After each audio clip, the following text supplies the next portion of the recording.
Good evening, everybody. It is such a privilege and a blessing to be with you tonight. You know, it can be a little unsettling when you get introduced as the person that's the hiring expert, but it was estimated recently, somebody pointed out that in my career, I've probably certainly done 4,000, maybe even 5,000 resumes, 5,000 interviews. The first one was in 1982. The last two interviews I did were at this table last Wednesday.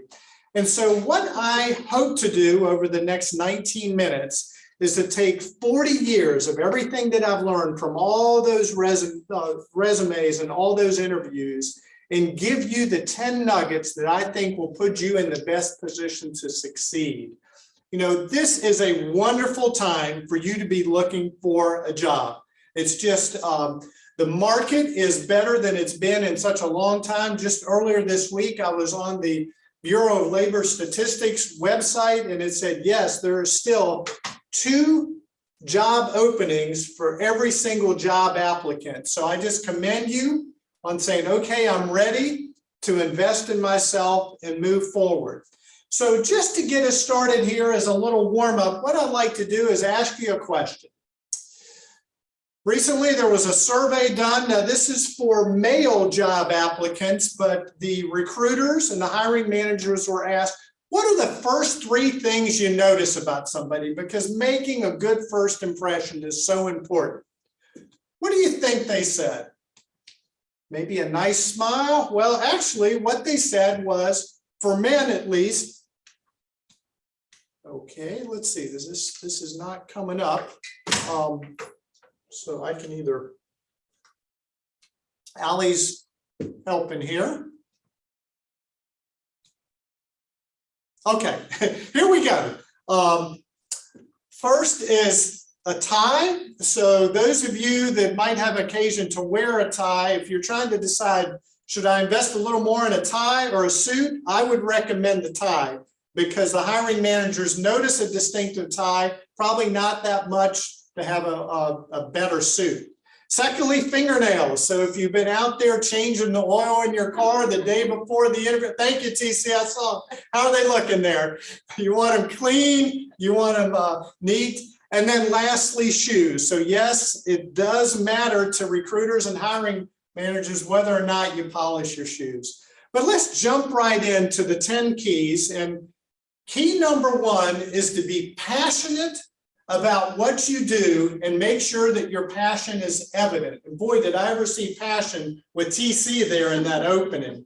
Why is this so important? Well, the information, the research shows that in the first 3 minutes of an interview, that interviewer is trying to determine 2 things. Are you a good fit for their company? Are they interested in you? And secondly, how interested are you in them? Just this morning, I came across this article from Bottom Line Personal. It says, don't let bad body language undermine your job interview. And so they give some tips such as this. Number 1, move decisively as the interview begins. So you don't want to just sit there in a chair and be a bump on a log, but you want to make some movement, smile, nod your head, get that interview off to a good start. Secondly, make hand gestures with open palms. That is something that resonates with people and shows that you're engaged. Number 3, make extended eye contact.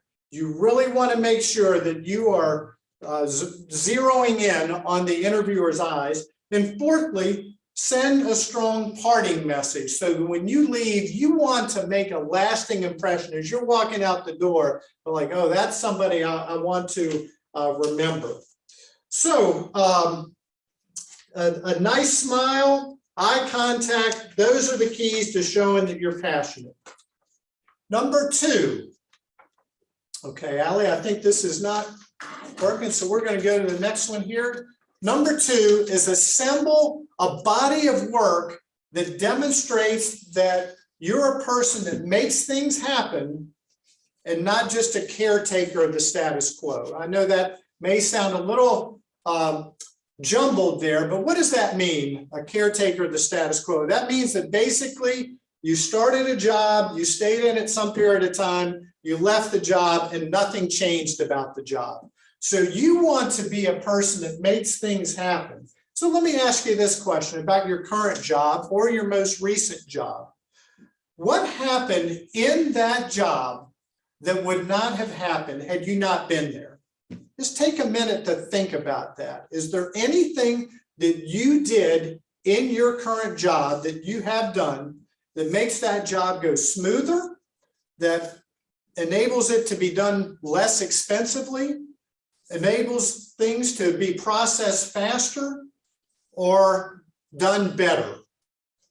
A manager that I loved working for, Kelly Till, often said, leave a legacy. And by that, Kelly said, no matter what position you're in, if you're a lifeguard at a pool, or if you're a chief information officer, always leave a legacy where you change that job for the better, so that when you move on to the next one, people will say, oh, wow, you made quite an impact there. The next key is study the company's culture very thoroughly and make sure that it's a good fit for you. Of all those words, I know I have culture highlighted, but the one I want you to zero in on is the word fit. It is so important for a person's job satisfaction that they've got a good fit with the company. I had the occasion in the last week or so to visit 3 companies here in Southampton Roads to actually be inside their business: Centera Healthcare, T-Mobile, and Home Depot. All 3 have dramatically different cultures. They interact with their customers differently. They dress differently. They joke each other differently.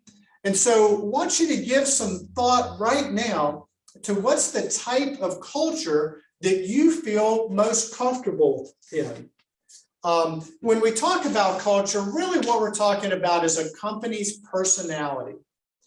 And when you look at the things that contribute to an employee's job satisfaction, in most surveys, the culture of the company is one of the top 3 things. But often, many times, employees will apply for jobs, for openings, without even really thinking about the type of culture that they might fit best in. So fit, remember fit is an important factor. Number 4, use your resume to highlight accomplishments and not just job responsibilities. That is so important.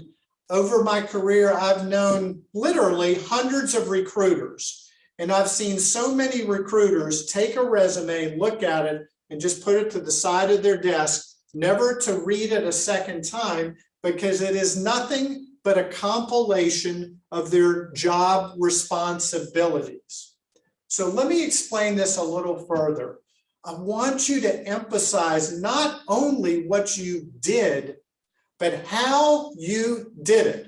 For instance, can you include anything on your resume of any awards you might have won, Employee of the Month, or anything that a supervisor or former supervisor said about you, that you had a tremendous work ethic, you were very dependable, you had perfect attendance? Or another thing that would be beneficial would be comments from your manager that are unique and personal to you. So you want to make sure that there is something distinctive and outstanding about your resume, that it's not just saying, this is what I've done. Number 5 is let everything about your work and appearance exude professionalism and accuracy. This past Sunday night, 4 nights ago, I had the opportunity to be a place I never anticipated that I would be. I was with my wife at the Centera emergency room. She had an emergency appendectomy the next morning. But that evening, I had the opportunity to talk to Brandy, who is an emergency room nurse, and she's in charge of much of the hiring for Centera for the nurses in the emergency room. And I said, well, I've done some recruiting. I said, Brandy, does anything come to mind in terms of your number one impression as a recruiter? And she goes, oh yeah, Bob, she didn't even blink. I said, what is that? She goes, the number of resumes I get with typos in them, with typographical errors. You know, that is something that virtually every person had the opportunity to proofread, to double check. But how likely do you think Brandy is going to be to hire someone with errors in their resume when she's working in an environment that if you are off this much in the medicine that you give somebody, it could be disastrous. So you really want to set a high standard for professionalism and accuracy with everything you do in your job search process. You know, number 6 is I need you and implore you to be specific about what you want to do. It's important for you to figure that out before you go into an interview. I remember an interview I had some years ago with Michael. Michael was probably 23, 24 years old, and he came in applying for a job with our company. So I went through the 3 or 4 openings that we had and said, Michael, which of those positions seem most like you? He goes, I don't know, Mr. Morgan. What do you think I should apply for? So Michael has known Michael for 24 years. I've known Michael for 8 minutes. So what I want to ask you to do is to put that hiring manager or that recruiter in a position where they'll be able to go to other people in the company and say, boy, I've interviewed this great person and I know they would be interested in your department. So it's very, very important. If you're not sure how to do this, I would recommend, I even recommended it last night to a person in our church's community group, the book, What Color is Your Parachute? Been out there for many, many years, but it takes you through exercises and fun ways to say, what would you rather do? Would you rather be outside or would you rather be inside in terms of how you spend your free time? So please, before you head into that interview, be able to be articulate and describe what you want to do in 2 sentences or less. Number 7, be prepared for the behavioral interview process. What this means, and boy, this is happening more and more and more in the interviewing world, is where you're being asked questions about a specific time and a specific event where you did a specific thing. So at the table here last week, I was interviewing someone. Here's a question I use a lot. Tell me about a time when someone was less cooperative than you needed him or her to be. What was the situation and what did you do? Well, this person thought about a second and said, well, if I was in that situation, I would probably, and I interrupted him. And it is very rare for me to interrupt someone in an interview. And I said, sir, I'm not looking for you to tell me what you might do. Take as long as you want. We're in no hurry, but I want you to go back and tell me a specific situation and what you did then. So this is important for you to be prepared for. And there are certain things that interviewers are looking for. One of them is initiative. And so I would encourage you to have an example from your past history, your past work experience, volunteering, that demonstrates initiative. So when you get one of these questions saying, tell me about a time that you demonstrated initiative, boom, you're ready. Just the other day, I came across this article in the Virginian Pilot, and it was actually a reprint of an article that I would commend to you. You can find it online. I checked yesterday, it is online. And it's 11 interview questions every manager should be asking. You may say, wait a minute, Bob, I'm not looking to be the manager. I'm going to be on the receiving end. Yes, but it really helps when you know some of the questions that you're going to be asked. These are situational interviewing questions. So let me give you a few examples here. Tell us about an idea you started that involved collaboration with your colleagues that improved the business. If you are able to answer that question with a specific example, that's like having a gold coin in your interview. Or how about this one? When you had extra time available in your last job, describe ways you found to make the job more efficient. A third, tell me about a time when you identified a problem with a process, and what steps did you take to improve the problem? It doesn't take most of us long to identify a problem in our workspace, our work area, our company. But if you're the type of person then that goes about trying to improve it in an interviewing situation, that interviewer is going to be very, very interested. And then one more example on this. Tell me about a time when you went beyond your manager's expectations to get the job done. Interviewing gold. Okay, number 8. Prepare 2 to 3 well-crafted questions to ask in any interview. Most good interviewers at the end of your conversation will say, TC, do you have any questions for us? This is such an important time for you. And for me as a recruiter, and I think many of my recruiting peers, this is often the tiebreaker, if you will. If I have 2 candidates or applicants and it's a dead heat that they are so close to one another, I can't really decide. The quality of the questions that they ask there toward the end of the interview is the tiebreaker. And many times I've chosen to hire a person based upon just primarily the quality of their questions. And so Jackie Mitchell, you may have seen her on CNBC. She's the career and life coach.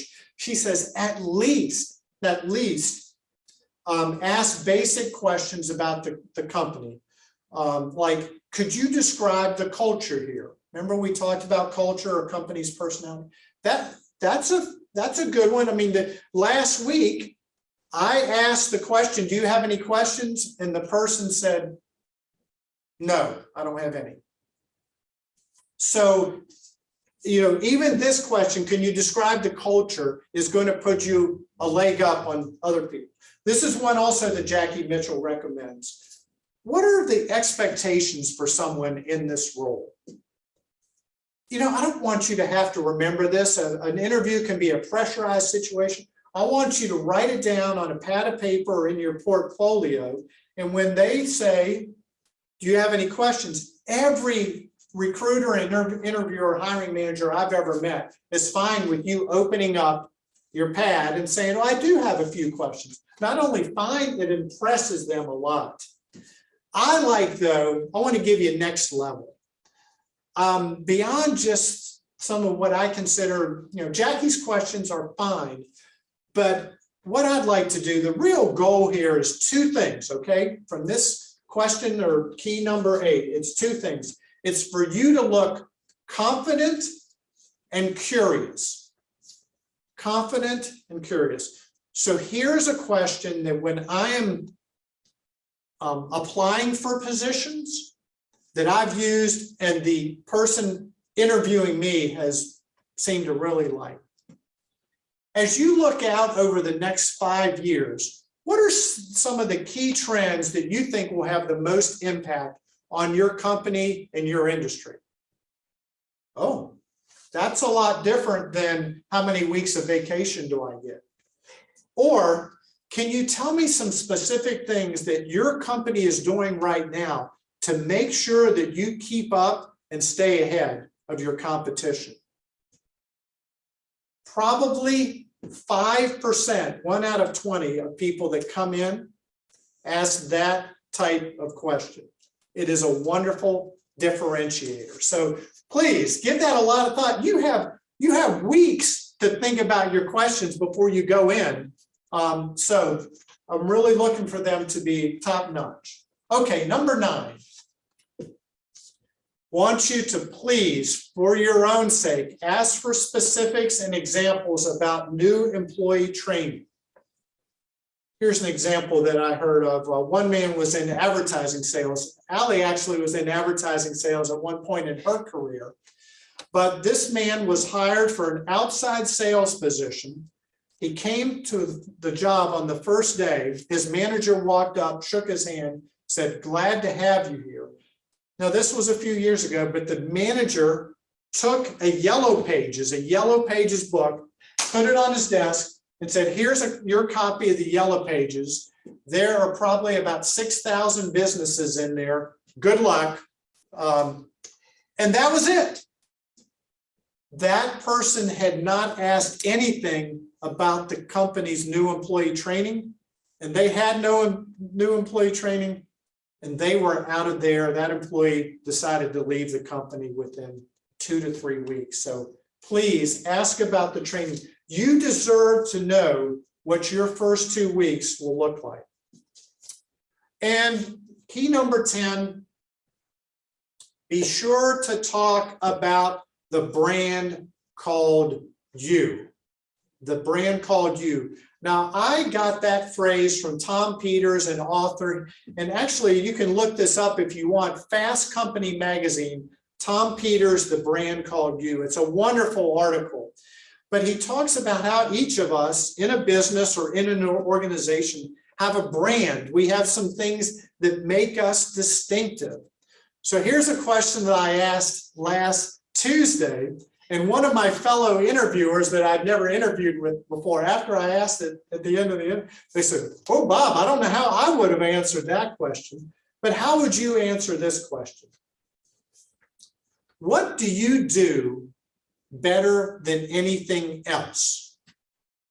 What do you do better than anything else?" Now, please note, I'm not asking what do you do better than anyone else. I don't want you to compare yourself to someone else. I'm just saying, what is it that you are uniquely gifted to do? Somebody told me the other night, they said, "Bob, I think I figured out what you do better than anything else." I said, "What's that?"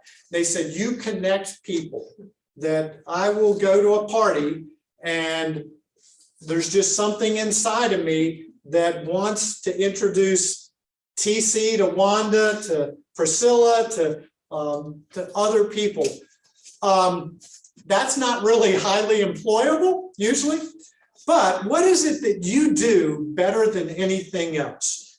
You want to be able to come up with 3 to 4 adjectives that describe you. You can call them strengths if you like, but it's really part of your brand. And as they blend together, you're going to have a brand every bit as distinctive as Amazon or IBM, on your own scale. So just want you to think about the brand called you. One good way to do that is to talk to friends or family members and say, if I were a brand, if I were a product or a service, what would my brand be? Okay, before I go to the next one, those are the 10 keys, and I'm guessing that somebody, maybe more than one person, is saying, "Wait a minute, Bob, we've gone through 10 keys and you haven't said one thing about money." That's true. So Allie, if we can go to the next slide. There is an appropriate time to talk about compensation, pay, money, but in my opinion, based upon 40 years of experience and being on the other side of the table, I think the appropriate and best time is near the end of the second interview. If you introduce pay, in my opinion, in the first interview, you run the risk of seeming more interested in the pay than the company or the position. I have never seen anyone wait till the second interview to discuss pay and not be pleased with the outcome. They weren't always hired or chose to, but I think there are many more errors that can be made by asking too soon or bringing it up too soon than doing it a little bit later. So here's my summary. I believe that if you will embrace and apply these 10 keys, you will be well on your way to finding your dream job. Good luck and God bless.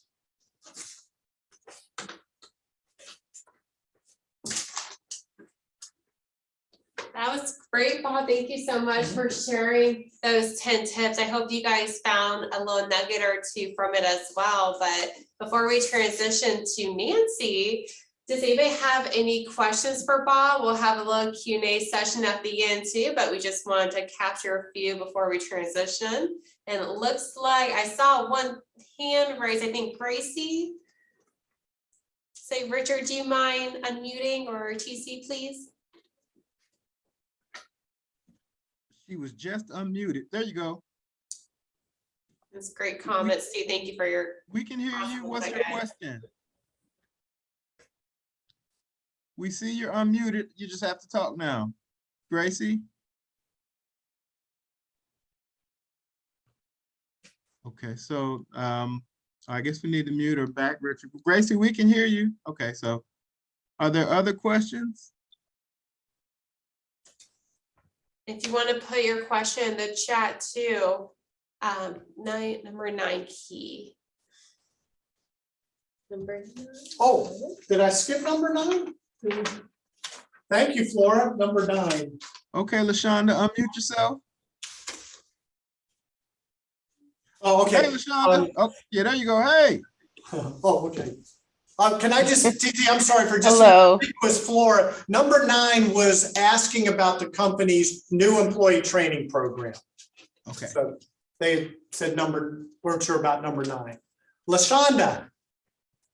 Unmute yourself again, LaShonda. There you go. Hey. Oh, hello. Good afternoon.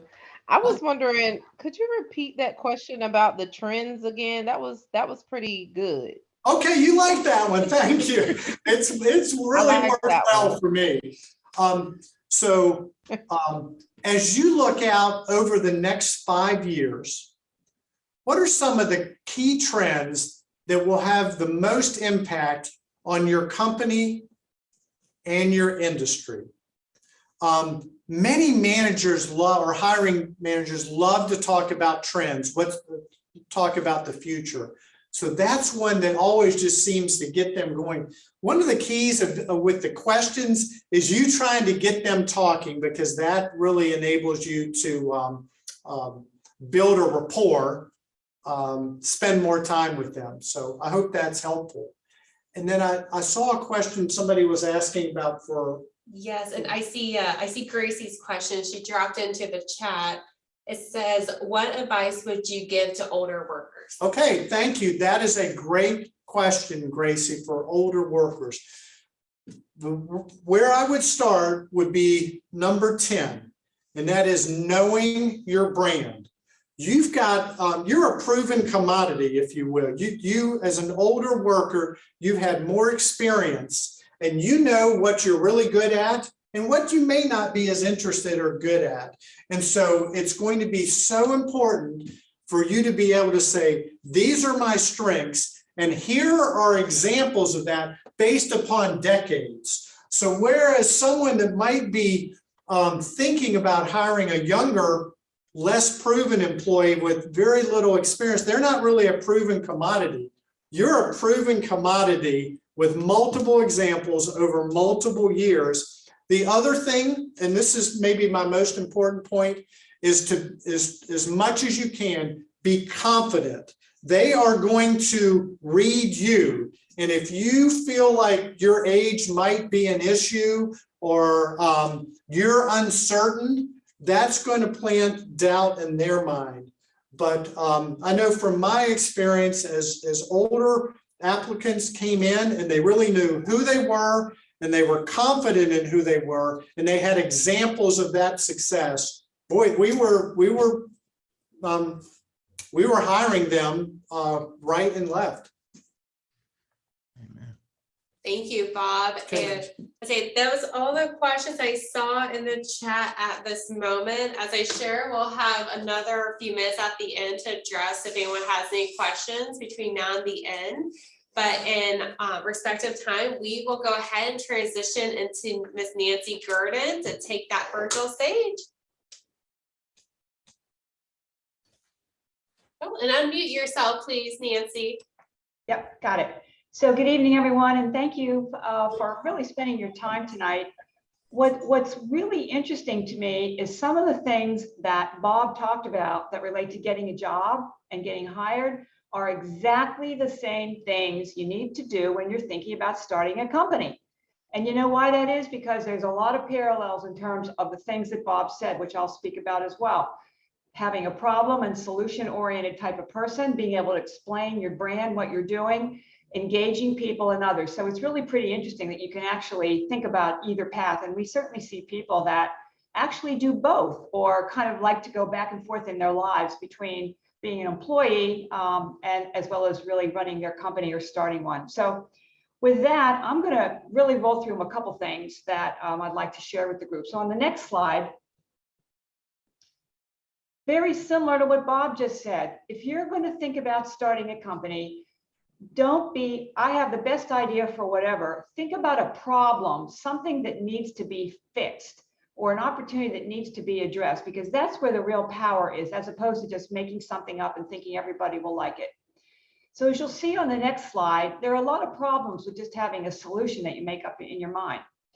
On the next slide, we have something that actually has no meaning to anybody, right? Dehydrated water. Sounds pretty cool, right? Probably could get a patent, but who wants dehydrated water? Probably nobody. As you'll see on the next slide, sometimes you can overthink a problem, right? You say, well, I'm going to make the best knife in the world, and it's going to do 29 things. Well, as you can see on the far left, you know, many people have these little Swiss Army knives that are very efficient because it has just the core things people need. The one on the right is so complicated, it doesn't even work. So that's the other problem sometimes about trying to just think of all kinds of cool solutions that really might be interesting, but that nobody's going to want to buy. The next slide is another problem. Sometimes we sell ourselves short. So take a moment to look at this. In 1876, Western Union said the telephone has too many shortcomings to ever be serious. Look what's happened since then. And so what happens sometimes is we eliminate amazing ideas because we think they're stupid or they're not going to work. And I'm here to tell you, a lot of times things can be just the reverse. And then finally, as you'll see on the next slide, this is a great example of something that I would like to show. I actually have a real one of these called Pull Start Fire. And you know what this is? We had a student at ODU, and he came in my office one day and he couldn't start a fire. It was cold and rainy and his matches got wet outside and he was freezing and so on and so forth. And he came up with this idea for a matchless fire starter. And he just went to the hardware store and he bought a log and he bought some string and he created this little device. And he came in my office, he says, "This is probably too stupid because I bought all these things at the hardware store." Well, no, you know, it was unique. His impact, his idea. And I'm here to tell you, this company, Pull Start Fire, you can actually go online and buy it. These are matchless fire starters. They work in water anywhere. And he started as a company. So the only point I'm making here is something simple. My matches got wet. I made stuff at the hardware store. So maybe there's nothing here. I'm here to tell you there is something there. And so I just simply want to challenge you about the idea. So on the next slide, you'll see again, the most important thing here is to really solve a problem for people. And chances are it could be something you're having a problem with. And so if you're having a problem, chances are other people are too. So how do you know what kind of problem really makes some sense to pursue if you're starting a company? On the next slide, I'm going to mention sort of 3 questions to ask. So the first thing is, does your idea make it easier or better for something? Everybody wants a shortcut. We all want to do something quicker, better, cooler. So if you could come up with a way to do something, or you look around and see others who are doing it, that is probably one of the best opportunities if you are thinking about starting a company. On the next slide, you'll see a second question. Do people want this? I'm here to say many times we think in our own minds that there's an amazing opportunity and we haven't taken the time to test it out on people. So when I say test it, it really means everybody. It could be your family members, it could be your colleagues, your friends, somebody you meet on the street. Just so like kind of ask them what they think about this idea, what kind of problems do they have. It's amazing what you learn. And what happens is you get comfortable talking about your idea and really trying to, in yourself, start to refine it. So you have to really find out, do people want what idea or what company you want to start? And then the third question is, can you make money? So this is really critical because there are many good ideas, and there are many ideas that can be pursued. But if you're serious about making a business out of it and a livelihood, and not make it a hobby or something you like to do in your spare time, you have to start thinking about, is it going to actually make money for you? So whether you want to make extra money because you have a job, or whether you want to make new wealth for your family, or whether you want to grow a brand new business, it's always good on the front end to start thinking about the kinds of things, the expenses, the timing, and whether or not people will buy. And again, not people say they like, but people will buy what it is that you have created, whatever company or service that you have. And it's very interesting how many people don't think about the money side. On the next slide, here's a couple of tips for how to really find a good idea. And so, as I mentioned earlier, one of the best ways is to look at real life problems. And real life problems can be everything from the type of clothing you have that you don't like. It could be a cleaning solution you don't like. It could be some car idea that you don't like. There's so many things. It could be something in your school. It could be something in your community. It could be something in your housing. There are many things. But if they're real life problems, that's a good way to start. The next way is to look for ways to improve things, as we were saying earlier. So if there's a quicker way to do something than before, that would be good. And a lot of times we're able to use technology for things that used to take a really long time, like finding people who can do services for you, or of course things like Uber now and others that before you could never do that. Obviously, focusing number 3 on time, money, and convenience. People will actually pay a little more for something that's more convenient. And number 4 cannot be missed enough, and that is, even though you want something that people want, it has to be something you want. You have to have some personal skin in the game. You either love to do it, it's something that's a personal passion you've wanted to pursue. Maybe there's family members or friends that would like to do this with you. This is really critical because this will keep you going in those times when sometimes it's very challenging with your business. So it's always really interesting because on the one hand, you want to do something that people like, but it has to be something that you like and that you are willing to devote your personal time and energy to, because you only have 24 hours a day, as we all know. On the next slide, I'd like to shift. And this is very similar to the brand that Bob talks. So you're probably wondering, why do I have an elevator pitch already when we're just starting about talking about a company? And the reason why I think it's important now is you have to start saying out loud and writing down, what is it that you want to do? And we always use the elevator idea because basically you got 30 seconds to a minute. If you're in an elevator with somebody, to say exactly who you are and what you're doing and why they might be interested. So it's very important, not only for your personal brand that Bob talked, but your personal idea for a company. So as you'll see on the next slide, you really need to do 2 things. What problem are you solving and what makes you different? How about that? Sounds kind of like what Bob said on the brand, right?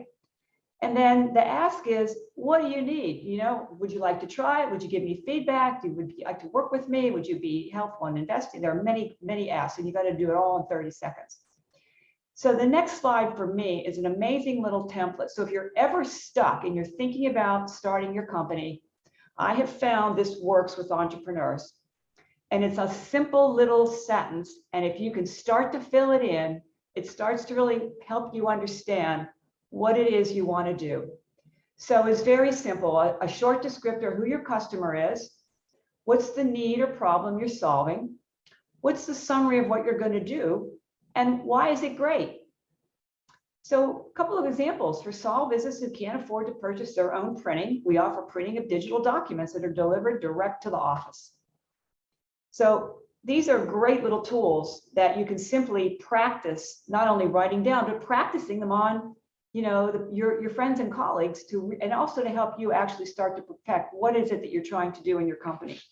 And I put this section early in the process because if you can't articulate your idea, it's going to be very hard to go to the next level of thinking about how you're going to build it, what you're going to do, the people you're going to need, and how you're going to actually operate it. So this can't be actually skipped over or started too soon. So finally, on the next slide, there really are 5 key P's if you want to start a business. And they're very straightforward. The first one, as I mentioned before, is solving a problem, really fixing something, doing something that's unique. And that can't be emphasized enough. Number 2, plan. It costs you nothing to plan. And this is really important. Sometimes people run out. I see that also. They want to get funding. They want to start building whatever it is. My big advice is start to plan out who are your customers, write it down.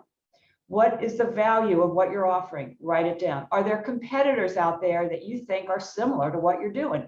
Go buy them, go test them, plan it out. It's okay. Be a customer for your product. So one of my favorite was back to my pool start fire. The student basically asked his friends, what did they do when their matches got wet? And did they ever hear of anything that allowed you to start a fire in the rain? And of course, people couldn't give him any answers. So he got a lot of feedback really fast. And then he did find 1 or 2 competitors. So anyway, it's really an important time to plan out because you spend no money planning and you can really get a lot of payback, and write it down. Third is people. And I can't say enough about the people part of a business. Number 1, it's important back to talking to people early in the idea about, is your idea something that people would buy? Does it make sense? Could you get them to participate with you in a team? And that's a big part of talking to people also, because it's amazing when you start talking about your idea and they hear your enthusiasm and they see the direction. Quite often you can get people to lean in and help you, not to be paid, but to participate, another P. And I am amazed constantly at how many people will do that, particularly in the early stages, to give you advice, help you out, connect you with other people, like Bob was mentioning earlier, and otherwise give you some feedback. So I think that engagement is great, whether it's in person, in all of your settings. It could be your community, it could be your church, your family, your school, your work, wherever you are. And it can be online. And the other great thing about being online these days is you can test out a lot of ideas with some of the social media, that you're thinking about something, you want to try something out, and you can test a lot of ideas. Number 4, prepare. So now you've thought about what company you want to start, you've started to write down, you've got some core people that can work with you. Preparing is what you're going to need. Maybe you can just do a test. Maybe you can try it out for free with some people. Maybe you can try it with your family and friends. Maybe you can try it out with others at a low price. Anything that will start to give you what we call customer traction that will make sure that people really like to do it. And then the final thing I will say, and this is so interesting, it's called pursue. Do it. And I remember one of my dear family members always told me, Nancy, you know what? You're never going to catch fish sitting in the living room. And the important thing is you got to go out there and give it a try. So after you've done the thinking and the planning and you've talked to people, find a way to pursue it, even if it's a small, tiny step, even if it's merely putting a logo together, even if it's merely making a small prototype. Even if it's testing your service in a small place, it's really important. It will give you confidence, it will give you feedback, and most important of all, it will really set you on a path, another P, to continue to build your business. So with that, I will stop. And the other final thing I will say is I know we are having an event later in June where we will talk about another great P, which is there are a lot of programs in the community that are free, and they really help people think through, how do I start a company? And if you have one, how to build it. So there's a lot of people out there to help you in your pursuit of your dream. So with that, I will stop my overview. Amen. Thank you, Nancy. Do we have questions for Nancy?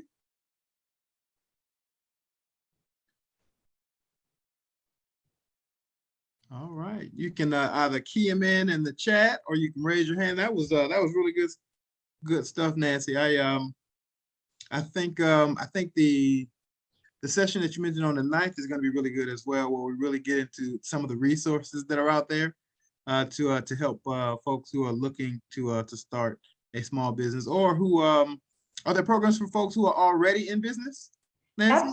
Oh, absolutely. There definitely are. And, you know, the difference is if you're already running a business, you are a busy person. And so they often, for that group, take into account working with hours, different ways, maybe more one-on-one work, right? So a workshop isn't particularly helpful if you are running a business 24/7, Right.